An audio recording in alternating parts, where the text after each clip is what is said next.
In the past, I tried not to use AI to enhance any of the photos I used. They were pretty much as presented. I did enhance some photos using Photoshop.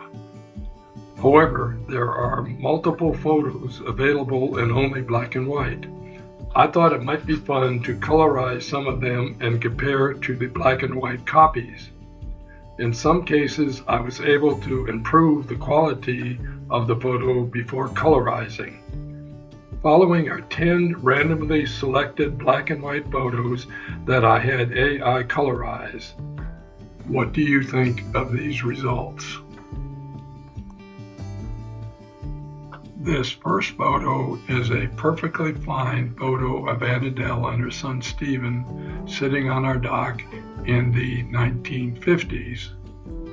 There's a lot going on in the background with 3 boats, a shed, rocks, logs, water, etc. It may be better if the photo were colorized. In the colorized photo, you see everything you see in the black and white photo. However, things stand out. For example, Gert Wellish's boat on the left, the green skiff behind Adele's head, the little white boat Carl and I built when we were pre-teens, the shed that Carl and others built in later years. I think that the colorized version shows us a lot more. You can enhance some old photos taken over 120 years ago.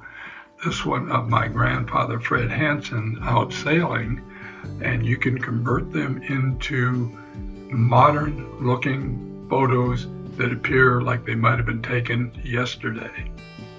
You have to be careful though, because sometimes the AI will change facial expressions.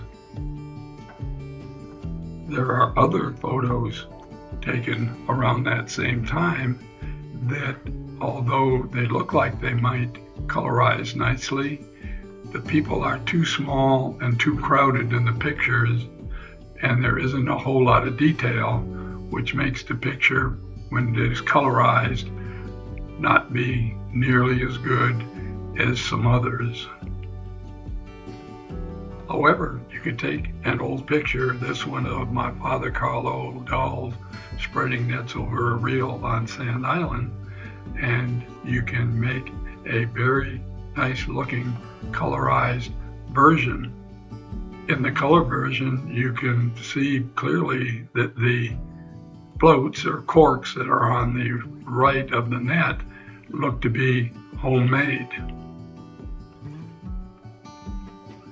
Another black and white photo of my brother Carl sitting in the Eagle's Nest over in Lighthouse Bay very nicely shows that in the black and white, which is a nice photograph, but when you change it to color, he pops out of the picture, and you can also see some detail of the nest he's sitting in.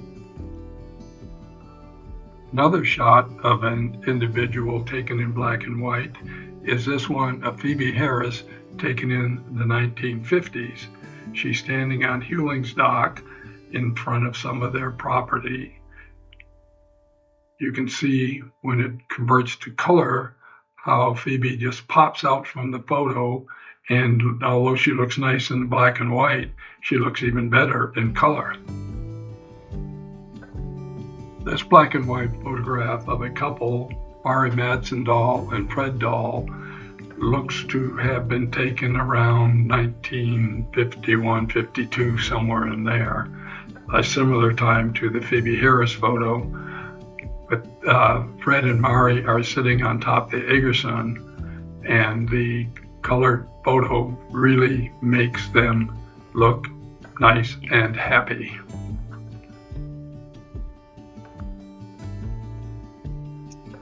Sometimes you may think that having many people in a photograph will not colorize well. However, this one, taken of a bunch of us over at Moe's Dock, shows the Egerson in the background and the Adelady in the foreground. It colorized quite well. In the color version, we have Sharon in Elma Dahl standing on the dock, with Bob Dahl kneeling on the front of the boat, Bessie Palm, Joanne Tanning, Connie Dahl, Carl Dahl, and I believe Brian Tanning, sitting in the Adela D.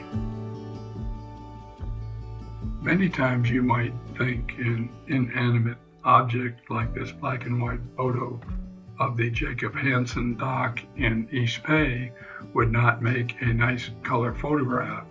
However, with the beautiful blue water, the white clouds in the sky, and the tip of the island in the background, makes for a very dramatic photo, in my opinion.